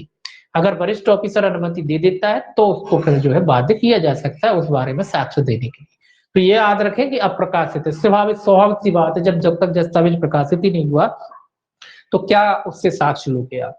हाँ अगर उसका ऑफिसर कह देता है कि हाँ इसके बारे में साक्ष्य दे सकता है वो न्यायालय में, तो फिर उसको पेश किया जा सकता है, मतलब उस अधिकारी को जो है बुलाया जा सकता है, न्यायालय में उसकी परीक्षा की जा सकती है। तो वरिष्ठ अधिकारी की अनुमति के बगैर उसे नहीं बुलाया जा सकता, उसकी परीक्षा नहीं की जा सकती। कौन से साक्ष्य, जो अप्रकाशित, प्रकाशित साक्ष्य होता तो फिर अधिकारी की जरूरत नहीं, फिर उसके बारे में उसकी परीक्षा की जा सकती थी, फिर न्यायालय को पावर था कि वो उसको बुलाए उसकी परीक्षा करे। लेकिन चूंकि अप्रकाशित दस्तावेज है तो फिर वरिष्ठ अधिकारी की अनुमति के बगैर जो है उसको नहीं बुलाया जा सकता न्यायालय में, और ना ही उसकी जो है परीक्षा की जा सकती। 124 कहता है शासकीय संसूचना, सेक्शन 124, ये भी इंपॉर्टेंट है सेक्शन वाइज। ये कहता है कोई भी लोक ऑफिसर उसे शासकीय विश्वास में दी गई संसूचना को प्रकट करने के लिए विवश नहीं किया जाएगा जब तक कि वह समझता है कि उस प्रकटन से लोक हित की हानि हो। इतना ही याद रखना कि कोई भी शासकीय संसूचना अगर किसी लोक ऑफिसर को मिलती है तो उसको उस संसूचना को प्रकट करने के लिए न्यायालय में बाध्य नहीं किया जा सकता, अगर उस लोक ऑफिसर को लगता है कि वो जो सूचना देगा उससे लोक हित की हानि होगी, है ना, लोक हित की हानि होगी। उदाहरण के लिए सबसे अच्छा उदाहरण मान लीजिए पुलिस वालों को मुखबिर लोग सूचना देते हैं, उनके मुखबिर होते हैं जो उनको सूचनाएं देते हैं। तो पुलिस वालों से ये नहीं कहा जा सकता कि ये बताइए भैया कि आपको सूचना कहाँ से मिली, तो ये नहीं पूछा जा सकता। ये धारा 124 उन्हें क्या करती है, संरक्षित करती है कि वो अपनी सूचना, उनके स्रोत, जानकारी के स्रोत क्या है वो उसको न्यायालय को प्रकट करें। उससे ये धारा क्या करती है, उसको रोक देती है, ठीक है। तो जानकारी के स्रोत जो है प्रकट करने से उसे रोक दिया। ऐसा इसीलिए कि अगर मान लो पुलिस से पूछने लगे कि आपके मुखबिर कौन है, कहाँ से सूचना मिली, कौन से मुखबिर ने दी, कहाँ रहता है, अगर ऐसे पुलिस नाम उजागर करने लगी तो कोई मुखबिर भी उनकी जो है पुलिस की मुखबिरी नहीं करेगा, क्योंकि मुखबिरी काम करेगा तो दुश्मनी होती है ना। जब पुलिस बिल्कुल सेफ रखती है नाम उनका, है ना, इसीलिए वो जानकारी देते हैं कि हमारा नाम सामने नहीं आना चाहिए तो हम आपको जानकारी दे रहे हैं। अगर पुलिस वाले मुखबिरों का नाम बताने लगेंगे तो कोई मुखबिर उनको जानकारी क्यों देगा, है ना। इसीलिए तो ये धारा क्या करती है, उनको सुरक्षित करती है, ना केवल पुलिस वाले, सभी के लिए है। ये तो उदाहरण है, सबसे अच्छा उदाहरण है। बाकी सभी अधिकारियों के लिए जो भी सूचना उनको उनके पद अनुक्रम में मिलती है और अगर उनको लगता है कि इससे लोक हित में हानि होगी, लोक हित में हानि होगी, तो उस सूचना को प्रकट करने के लिए उसे बाध्य नहीं किया जा सकता कि भाई बताएं आप, ठीक है। तो 124 हो गया। 125 कहता है अपराधों के करने के बारे में जानकारी। ये भी सेम वही बात है पुलिस वाले वाली कि भाई अपराधों के करने के बारे में जानकारी कैसे लगी। ये थोड़ा अधिकारी के, सॉरी ये जो दोबारा पहला लगाया वो इसमें लगा सकते हैं 125 वाले में। पुलिस वाले को जो अपराध की जानकारी कहाँ से मिली वो 125 में लगा सकते हैं। ये लोग अधिकारियों, अन्य अधिकारियों को जो सूचना होती है उसमें लगा सकते हैं। ये कहता है कोई भी मजिस्ट्रेट या पुलिस ऑफिसर यह कहने के लिए विवश नहीं किया जाएगा कि अपराध के किए जाने के बाद में उसे कोई जानकारी कहां से मिली, और किसी भी राजस्व ऑफिसर को यह कहने के लिए विवश नहीं किया जाएगा कि उसे लोक राजस्व के विरुद्ध किसी अपराध के किए जाने के बाद में कोई जानकारी कहां से मिली। ये था जो पहला अपन ने बता दिया।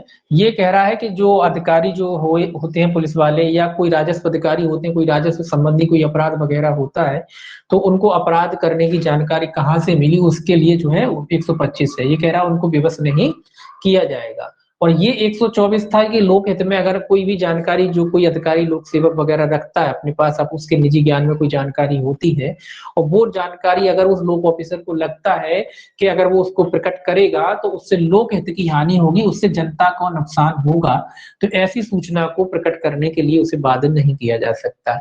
125 कहता है अपराध की जानकारी को प्रकट करने के लिए बाधित नहीं किया जा सकता। 125 क्या कहता है, अपराध की जानकारी को प्रकट करने के लिए जो है, चाहे वो पुलिस वाला हो, चाहे वो कोई आपका राजस्व अधिकारी होगा, राजस्व संबंधी कोई विवाद हो, तो उस अपराध हो तो उसकी जानकारी कहाँ से मिली उसको कहने के लिए भी जो है उस अधिकारी को जो है विवश नहीं किया जाएगा। 126 आता है वृत्तिक। ये सब याद रखने हैं आपको। ये 126 क्या है, वृत्तिक। वृत्तिक का मतलब होता है कारोबार के अनुक्रम में की गई जानकारी, कारोबार के अनुक्रम में दी गई जानकारी या सूचनाएं।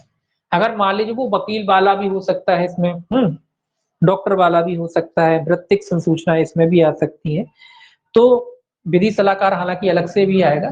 ये कह रहा है व्यक्ति मतलब जो भी कारोबार के संबंध में जो भी जानकारी मिली है और कोई व्यक्ति ने आपको जानकारी दी है, अगर कारोबार के अनुक्रम में मिली, तो उस संसूचना को भी प्रकट करने के लिए जो है किसी अन्य व्यक्ति को बाधित नहीं किया जा सकता। ये कह रहा है कोई भी बैरिस्टर, अटर्नी, प्लीडर, वकील अपने साक्षीकार की अभिव्यक्त सम्मति के सिवाय ऐसी किसी संसूचना को प्रकट करने के लिए जो उसके बैरिस्टर, अटर्नी, प्लीडर या वकील की हैसियत में नियोजन के अनुक्रम में या के प्रयोजनार्थ उसके साक्षीकार द्वारा या की गई और उसे दी गई थी, अथवा किसी दस्तावेज की जिससे वह अपने वृत्तिक नियोजन के अनुक्रम में या उसके प्रयोजनार्थ परिचित हो गया है, अंतर वस्तु या दशा कथित करने को अथवा किसी सलाह को ऐसे नियोजन के अनुक्रम में ऐसे प्रयोजनार्थ उसे अपने साक्षीकार को दी है प्रकट करने के लिए किसी भी समय अनुज्ञात नहीं किया जाएगा। पहला नियम है, ये दूसरा अलग है इसका नियम।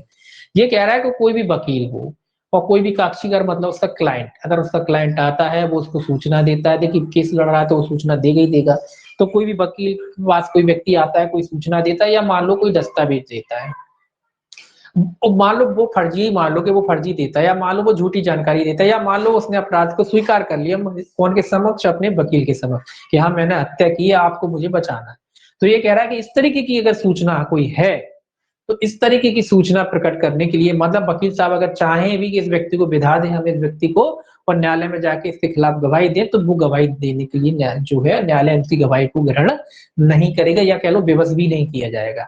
ना उनको विवश किया जाएगा और ना ही जो है न्यायालय इस प्रकार की जो है उनकी गवाही को ग्रहण करेगा। अगर कोई वकील चाहे कि हम जो है उसके खिलाफ गवाही दे दें, अब इनने तो सब बता दिया, या मान लो कोई डॉक्यूमेंट हाथ में लग गया है तो अब इस डॉक्यूमेंट को जो है हम न्यायालय में पेश कर दें इनके खिलाफ, तो वो भी नहीं किया जा सकता। ना तो न्यायालय उनको मजबूर करेगा और ना ही न्यायालय उनकी जो है जो भी कथन करते हैं, अगर जो व्यापारिक व्यक्तिगत संबंध में हुए हैं, जानकारियां मिली हैं, उनको प्रकट करने के लिए भी इनसे न्यायालय नहीं कहेगा। लेकिन ये कह रहा है कौन से अपराध जो हो चुके हैं। अगर एक व्यक्ति आपके पास आता है और कहता है कि वकील साहब मैंने कि आप मेरा बचाव करें, तो ये संसूचना जो है क्या है, ये जो संसूचना है क्या है, संरक्षण से सुरक्षित है। ये संसूचना क्या है, संरक्षण से सुरक्षित है। लेकिन अगर कोई व्यक्ति आता है और आपसे कहता है वकील साहब मैं एक अपराध करने वाला हूं, अभी करा नहीं, करूंगा, आप बहुत बड़े वकील हो, आप मुझे बचा लेना, मैं अपराध करने वाला हूं, अभी करा नहीं, मैं किसी की हत्या करने वाला हूं। क्या करने वाला हूँ, हत्या करने वाला हूं मैं फलाने व्यक्ति की, चूंकि आप तो मर्डर के स्पेशलिस्ट वकील हो, मुझे पूरा विश्वास है कि आप मुझे बचा लोगे, तो अभी चूंकि अपराध नहीं किया, तो ये वाली जो संसूचना है ये संरक्षण से सुरक्षित नहीं है, क्योंकि अपराध हुआ नहीं है। हो चुका होता बात अलग थी, ये हुआ नहीं है, इसलिए ये वाली जो संसूचना है वो सुरक्षित नहीं। उदाहरण परंतु में लिखा है, परंतु इस धारा की कोई भी बात निम्नलिखित बातों को प्रकटीकरण से संरक्षण न देगी। पहला कहता है किसी भी अवैध प्रयोजन को अग्रसर करने में दी गई कोई भी संसूचना, ये अवैध प्रयोजन हो गया, मान लो कोई भी अवैध प्रयोजन, अभी काम हुआ नहीं है, कह रहा है कि आगे करेगा, तो ऐसी संसूचनाएं जो है सुरक्षित नहीं है। वो दे सकता वकील, वो उसके खिलाफ गवाही दे सकता है, ठीक है, वो वकील से भी पूछा जा सकता है। ऐसा कोई भी तथ्य जो किसी बैरिस्टर, प्लीडर, अटर्नी या वकील ने अपनी हैसियत में नियोजन के अनुक्रम में संप्रेषित किया हो और जिससे यह दर्शित हो कि उसके नियोजन के प्रारंभ के पश्चात कोई अपराध या कपट किया गया था। प्रारंभ के पश्चात मतलब जब उसने किया, व्यक्ति ने जब उसको केस दिया गया उसके बाद उसने अपराध किया। पहले केस सौंपा कि साहब आप हमारा केस ले लो और हम जाके ये, या मान लीजिए कोई व्यक्ति आता है वकील के पास और कहता है वकील साहब आपको हमें बचाना, हम ये फ्रॉड वाले ये नकली दस्तावेज बनवा रहे हैं आपसे, इसके बाद जो कपट करना फलाने व्यक्ति से धोखा करना है और उसके बाद अपने उसे उल्लू बना के वो प्रॉपर्टी उसको हथे आना है। इस तरीके की बातें जो है संरक्षण प्राप्त नहीं। हाँ, कोई अगर जो पहले मार चुका होता फिर आता वकील के पास बचाने और फिर कहता कि मैंने मार दिया अब मैं चाहता हूं, तो वो सुरक्षित है।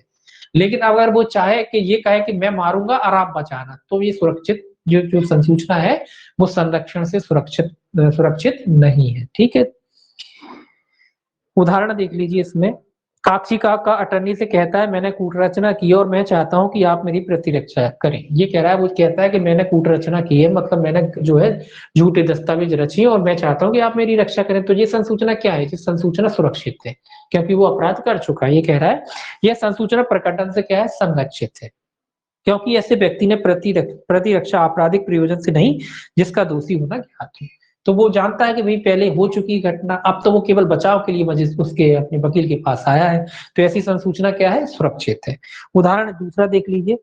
काक्षीकर का अटर्नी खा से कहता है कि मैं संपत्ति पर कब्जा कूटरचित लोगों के उपयोग द्वारा अभिप्राप्त करना चाहता हूं। मतलब अभी करा नहीं है, कह रहा है कि मैं नकली दस्तावेज लग के दूसरे की संपत्ति को जो है हड़पना चाहता हूं। इस आधार पर बादल आने में उससे प्रार्थना करता है। तो यह संसूचना क्या है? चूंकि आपराधिक प्रयोजन है, आपराधिक प्रयोजन इसलिए कि ये अपराध करेगा, वकील साहब से को तो बीच में ढाल बना रहा है और ये कह रहा है वकील साहब का सहारा लेके ये अपराध करना चाहता है, मतलब दूसरे से कपट करना चाहता है। तो इस तरीके की जो संसूचना है वो सुरक्षित नहीं है। ठीक है, अगर अपराध हो गया है तो सुरक्षित, और नहीं हुआ है और फिर करना चाहता है तो वो सुरक्षित नहीं होगी। ठीक है, अब देखिए धारा 127। धारा 127 कहता है दुभाषी आदि को लागू होगी। ये धारा 126 को क्या किसको लागू होती है? दुभाषियों को। धारा 127 जो कहता है कि दुभाषियों को लागू होगी, मतलब ट्रांसलेटर वगैरह जो होते हैं ये धारा उन पर भी लागू होती है। यानी जो 126 में जो अपन ने पढ़ा है, ये जो हमारा सेक्शन 127 कहता है कि ये जो है दुभाषियों पर भी लागू होगी। मतलब जो बगल में आपका टाइपिस्ट बैठा है, आपका ट्रांसलेटर बैठा है, वो लोग भी सुनते हैं तो उन पर भी लागू है। ऐसा नहीं कि वकील साहब से बात हुई तो उसका बगल में टाइपिस्ट बैठा था, वकील का टाइपिस्ट बैठा था, उसने सुन लिया, अब वो कहे कि मेरे थोड़ी ना कागजीकार के संग। तो जितना जो वकील वगैरह के साथ में जो बैठे रहते हैं, जो उनके संग में काम करते हैं, उन लोगों पर भी लागू होगी। उनके उनके जो टाइपिस्ट होते हैं, उनके जो असिस्टेंट होते हैं, उन पर भी लागू होगी। ठीक है, अब वकील साहब अकेले तो बैठे नहीं रहते, उनका टाइपिस्ट बैठा है, एक दो असिस्टेंट बैठे हैं, ये लोग सुन रहे हैं। तो ये नहीं होगा कि वो कहेंगे नहीं साहब इन वकील साहब पे तो लागू नहीं होगी, बोले इन पे तो नहीं होती, बोले ये और दे सकते ना, वो सब पे लागू होगी, है ना। वकील पे भी लागू होगी, उसके असिस्टेंटों पे भी लागू होगी, और उसके जो ट्रांसलेटर वगैरह होते हैं, ये टाइपिस्ट वगैरह होते हैं, उन पर भी लागू होती है ये धारा। तो धारा 127 इसलिए जोड़ी है कि 126 धारा जो है सब पर लागू होती है। 128 कहती है साक्ष्य देने के लिए स्वयं अद्यतन होने से विशेष अधिकार अधित्यक्त नहीं हो जाता। उद्यतन मतलब है स्वेच्छा, अपने आप में अगर कोई व्यक्ति देना चाहे तो। ये कहता है यदि किसी बात का कोई पक्ष का स्वप्रेरणा सही अन्यथा उसके उसमें साक्ष्य देता है तो यह ना समझा जाएगा कि तद द्वारा उसने ऐसे प्रकटन के लिए जैसा धारा 126 में वर्णित है सम्मति दे दी है। तथा यदि किसी बात या कार्रवाई का कोई पक्षकार ऐसे किसी बैरिस्टर, प्लीडर, अटर्नी या वकील को साक्षी के रूप में बुलाता है तो यह कि उसने ऐसे प्रकटन के लिए अपनी सम्मति दे दी है केवल तभी समझा जाएगा जबकि वह ऐसे बैरिस्टर, प्लीडर, अटर्नी या वकील से उन बातों के बारे में ऐसे प्रश्न करे जिनके प्रकट करने के लिए वह ऐसे प्रश्नों के अभाव में स्वाधीन ना होता। ये क्या कह रहा है? ये कह रहा है देखिए 128 कह रहा है कि अगर कोई व्यक्ति जो वकील को उसने सूचना दी थी, 126 में उसने वकील को सूचना दी थी कि मैं अपराध करने वाला, अब जाके ये क्या कह रहा है कि अब वो खुद ही जाके स्व प्रेरणा से न्यायालय में साक्ष्य देता है। स्व प्रेरणा मतलब अपने आप में न्यायालय में चला जाता है, मतलब उसे पछतावा हुआ, उसे लगा कि नहीं मैंने गलत काम किया, खुद पहुंच गया न्यायालय में जाके अपने विरुद्ध अपने जो उसने बात कही है वो साक्ष्य देने खुद व्यक्ति ये पहुंच गया। तो ये कह रहा है अगर ये व्यक्ति खुद भी न्यायालय में अगर साक्ष्य देने पहुंच जाता है तो इसका मतलब ये नहीं समझा जाएगा कि वकील साहब को छूट मिल गई या वकील साहब जो है इसके खिलाफ गवाही दे सकते हैं। तब भी वकील साहब जो है इसके खिलाफ गवाही नहीं दे सकते। ये क्या कह रहा है, अगर ये स्वप्रेरणा से अपने आप में गवाही देने पहुंच जाता है तो अभी ये नहीं माना जाएगा कि इसने सहमति दे दी है वकील साहब को कि हमारे जो कहा था वो आप कह दो, आप बता सकते हो। तो इसका मतलब ये नहीं समझा जाएगा कि वकील साहब को इसने अनुमति दे दी, भले ही हमने कोई वकील साहब से बात कही और हम न्यायालय में खुद पहुंच गए अपने खिलाफ ही कुछ बात करने, तो भी इसका मतलब ये नहीं समझा जाएगा कि वकील साहब को छूट हो गई, वो हमारे विरुद्ध कोई बात कहे। हाँ, उस समय जब हो सकता है कि मान लो इसने या हमने जो कथन करे थे, अब हम जब क्रॉस करते हैं वकील साहब से उन्हीं सवालों के बारे में ऐसे कोई क्वेश्चन करते हैं जिनके जवाब वकील साहब को देना, तो उसके जवाब में फिर जो है वकील साहब दे सकते हैं कि आपने ऐसा कहा था। अगर ये कोई क्रॉस करता है और क्रॉस भी ऐसा करता है कि वकील साहब को उसका जवाब देना है, तो फिर ऐसे मामले में जो है वकील साहब फिर दे सकते हैं। जब ये खुद दे रहा है, अपने विरुद्ध में ही दे रहा है, क्रॉस हो रहा है, तो उसके जवाब में फिर वकील साहब दे सकते हैं। ठीक है, अपने आप में वकील साहब नहीं दे सकते, सीधी सी बात है। जब तक भले ही ये खुद देने पहुंच जाए तो भी इसकी सहमति होगी तो ही दे पाएंगे। ठीक है, या फिर ये उस तरीके के क्रॉस क्वेश्चन करता है, कराए जाते हैं जो इसके जवाब में आते हैं, और तब वो भी तब जब ये खुद जो है गवाही देने पहुंच जाता है तब। ठीक है, 128 हो गया। 129 कहता है विधि सलाहकारों की गोपनीय संसूचनाएं। ये भी विधि सलाहकारों की है कि कोई विधि सलाहकार ने आपको क्या संसूचना दी, ये भी गोपनीय होती है।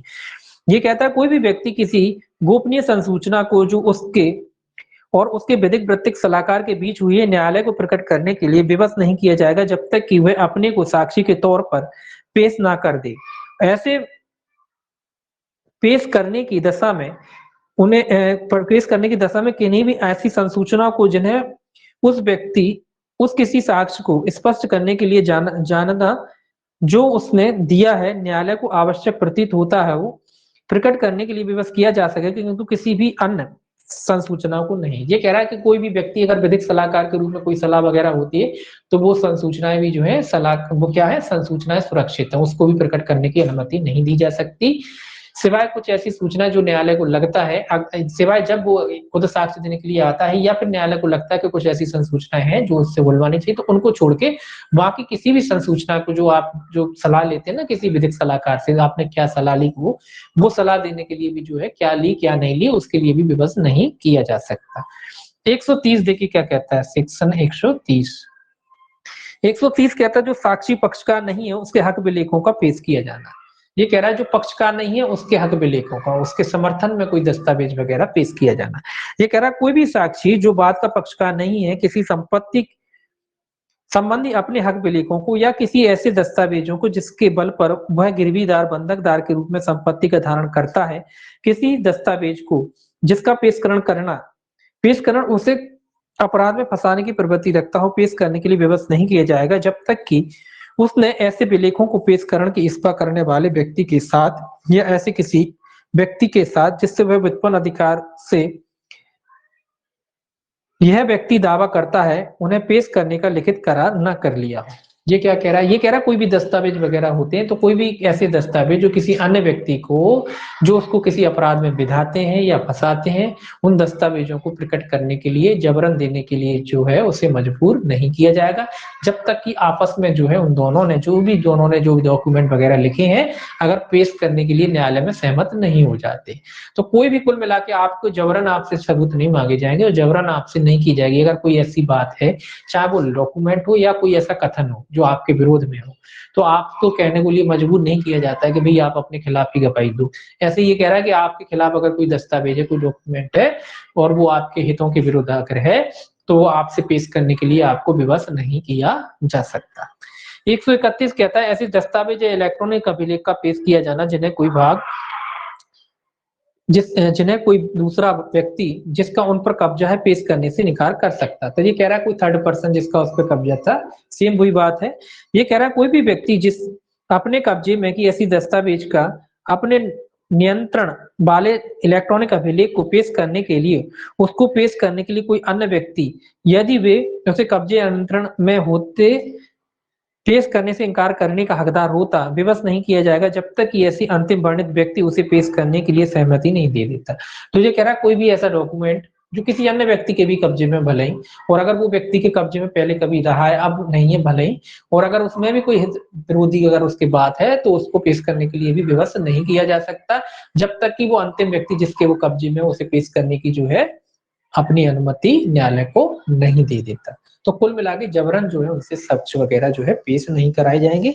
132 कहता है इस आधार पर कि उत्तर उसे अपराध में फंसाएगा सही उत्तर देना क्षम्य ना होगा। 132 कहता है ये व्यक्ति के बारे में कि अगर कोई व्यक्ति क्षम्य बनाएगा तो ये क्या कहता है, ये कहता है कोई भी साक्षी किसी वाद या किसी सिविल या दंडिक कार्रवाई में विवादक विषय से सुसंगत किसी विषय के बारे में किए गए किसी प्रश्न का उत्तर देने से इस आधार पर क्षम्य नहीं होगा कि ऐसे प्रश्न का उत्तर ऐसे साक्षी को अपराध में फंसाएगा या उसकी प्रवृत्ति प्रत्यक्ष या परोक्ष अपराध में फंसाने की होगी, अथवा यह कि साक्षी को किसी किस्म की शास्तियां या समर्पण के लिए उच्छन करेगा, उसकी प्रकृति प्रत्यक्ष या परोक्ष उच्छन करने की होगी। परंतु भी है इसमें, ये क्या कह रहा है, ये सिंपल ये नियम उल्टा कह रहा है। ये कह रहा है कि अगर कोई न्यायालय किसी साक्षी से कोई प्रश्न करता है, अगर वो प्रश्न उसे अपराध में फंसाता भी हो, अगर न्यायालय को लगता है कि ये प्रश्न जरूरी है और न्यायालय उससे कोई क्वेश्चन करता है तो उस क्वेश्चन का उसे जवाब देना होगा, भले ही वो क्वेश्चन उसे किसी अपराध में फंसाता हो या किसी जुर्माने के दायित्वाधीन बनाता हो। तो सीधा सीधा ये हिसाब है कि अगर कोई प्रश्न उसे अपराध में फंसाता और अगर वो क्वेश्चन न्यायालय के द्वारा किया जाता है तो उस व्यक्ति को उसका जवाब देना होगा, चाहे वो क्वेश्चन उसे अपराध में ही क्यों ना फंसाए। परंतु लिखा है परंतु ऐसा कोई भी उत्तर जिसे देने के लिए कोई साक्षी विवश किया जाएगा उसे गिरफ्तारी या अभियोजन के अधीन नहीं करेगा, और न ऐसे उत्तर द्वारा मिथ्या साक्ष्य देने के लिए अभियोजन में के सिवाय वो उसके विरुद्ध किसी दंडिक कार्रवाई में साबित किया जाएगा। ये क्या कह रहा है, ये कह रहा है कि जब न्यायालय अगर उससे कोई जबरन कोई क्वेश्चन पूछता है जिसको देने के लिए वो बाध्य है, वो भले ही वो क्वेश्चन उसे अपराध में फंसाता हो, तो ये कह रहा है ऐसे क्वेश्चन जब न्यायालय के द्वारा उससे पूछे जाते हैं तो ऐसे क्वेश्चनों के जब उस जवाब दे देता है तो उसके खिलाफ कोई भी जो है सिविल या आपराधिक कार्रवाई नहीं की जाएगी। मतलब अगर कोई मान लो कोई अपराध में लिप्त है तो उसके खिलाफ कोई सिविल या दंडिक कार्रवाई नहीं की जाएगी, ना ही जो प्रश्न न्यायालय ने उस मामले में उसके ग्रहण किए हैं वो किसी अन्य मामले में इस्तेमाल किए जाएंगे, सिवाय कह रहा है झूठ बोलने के। हाँ, अगर वो झूठ बोलता है, न्यायालय उससे पूछता कुछ है और वो जवाब कुछ और देता है, तो मिथ्या साक्ष्य देने की कार्रवाई तो उसके खिलाफ की जा सकती है। अगर वो न्यायालय की बातों का गलत जवाब देता है तो मिथ्या साक्ष्य देने की कार्रवाई की जा सकती है। तो ये भी याद रखना कि अगर क्या ऐसे प्रश्नों को देने के लिए बाध्य किया जा सकता है, बाध्य किया जा सकता है अगर न्यायालय उससे क्वेश्चन करता है तो। एक जगह आता है बाध्य नहीं किया जा सकता, दोनों अलग अलग चीजें हैं। यहाँ न्यायालय स्वयं उससे करता है, न्यायालय को लगता है कि कोई क्वेश्चन का जवाब उसे देना चाहिए तो फिर वो क्वेश्चन के जवाब देने के लिए बाध्य। ये क्वेश्चन की बात कह रहा है। क्वेश्चन की बात अगर न्यायालय पूछता है, उससे कोई प्रश्न न्यायालय करता है तो उसका जवाब उसे देना पड़ेगा, चाहे वो क्वेश्चन उसे किसी अपराध में ही क्यों ना बता रहा है। ठीक है, आगे अपन ये भी पढ़ेंगे कि किसी व्यक्ति को ऐसा कोई साक्ष्य ऐसी कोई गवाही देने के लिए बाध्य नहीं की जाएगा जो उससे खुद को अपराध में फंसाता हो। तो कोई पुलिस वाले वगैरह ऐसा नहीं करवा सकते उससे कि जो उसे अपराध में फंसाता हो, ऐसी बात नहीं करवा सकते। लेकिन यहाँ जो न्यायालय जब उससे क्वेश्चन करता है तो उसे हर क्वेश्चन का जवाब देना पड़ेगा। बस रिलीफ उसको इतना है कि जो भी वो कथन करेगा, जो भी वो गवाही देगा, उसके खिलाफ कोई भी सिविल या आपराधिक कार्रवाई नहीं की जाएगी और ना ही किसी अन्य कार्रवाई में उसको इस्तेमाल किया जाएगा सिवाय मिथ्या साक्ष्य देने की कार्रवाई के। ठीक है, 133 है सह अपराधी, ये इंपॉर्टेंट है, पूछा जाता है सेक्शन 133 सह अपराधी।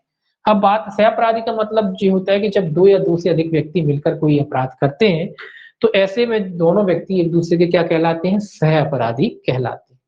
जरूरी नहीं कि एक दूसरे में दोनों व्यक्तियों ने प्रत्यक्ष रूप से भाग लिया हो, अप्रत्यक्ष रूप से भी भाग ले सकते हैं। तो जब दो व्यक्ति मिलकर किसी अपराध को करते हैं तो ऐसे व्यक्ति क्या कहलाते हैं, सह अपराधी कहलाते हैं।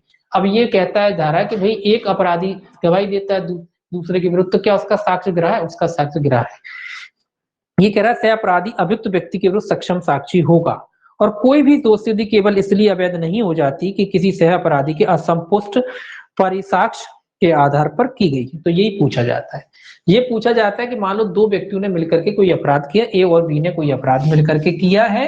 अब मान लीजिए ए पकड़ जाता है और ए जो है सरकारी गवाह बन जाता है मान लो, और बी के खिलाफ गवाही देता है।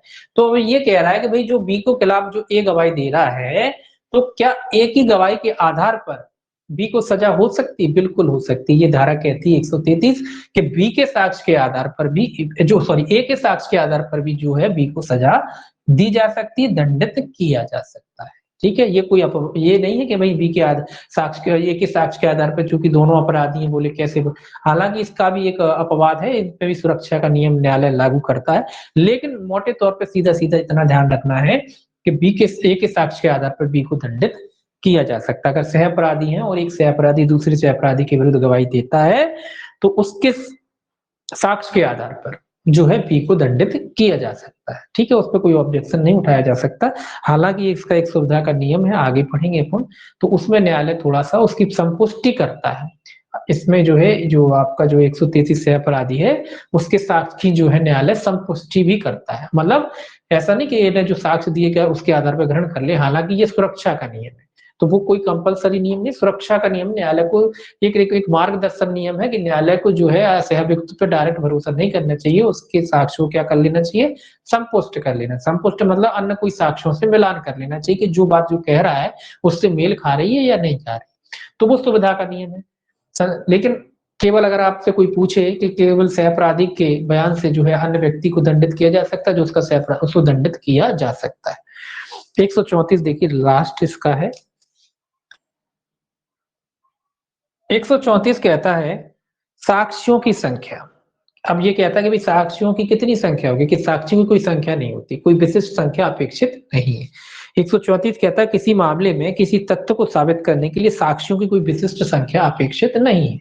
मतलब भारतीय एविडेंस एक्ट में ऐसा नहीं कि 2 साक्षी हो, 4 हो, 5 हो, ऐसा कोई फर्क नहीं पड़ता। तो एक वो भी पर्याप्त हो, है ना। तो कोई साक्ष्यों की कोई विशिष्ट संख्या जो है अपेक्षित नहीं होती। एक साक्षी हो भरोसेमंद हो वही काफी है, 10 साक्षी हो भरोसेमंद नहीं तो वो कोई मतलब के नहीं। ठीक है, तो भारतीय एविडेंस एक्ट में जो है साक्षियों की कोई संख्या अपेक्षित नहीं होती। अगर एक साक्षी भी है तो वो भरोसेमंद होना चाहिए। अगर 10 साक्षी, आपने 20 साक्षी ले जाके न्यायालय में रख दिए और उनमें से एक भी साक्षी अगर भरोसेमंद नहीं है तो गवाह जो भी अपराधी है वो छूट जाएगा। और अगर एक साक्षी भरोसेमंद है तो उस एक साक्षी के जो है कथन के आधार पर भी उस अपराधी को क्या हो सकती है, सजा हो सकती है, अगर वो भरोसेमंद है तो। ठीक है, तो याद रखना है कि साक्षियों की कोई विशिष्ट संख्या जो है एविडेंस एक्ट में तय नहीं है कि कोई कितने साक्षी होंगे किसी मामले में, 1 होंगे, 2 होंगे, 10 होंगे, ऐसा कुछ नहीं। बाकी का जो है कल पढ़ेंगे अध्याय 10 से। अध्याय 10 और शायद 11 ही है, इसमें 1 या 2 दिन में ये हो जाएगा। ठीक, चलिए।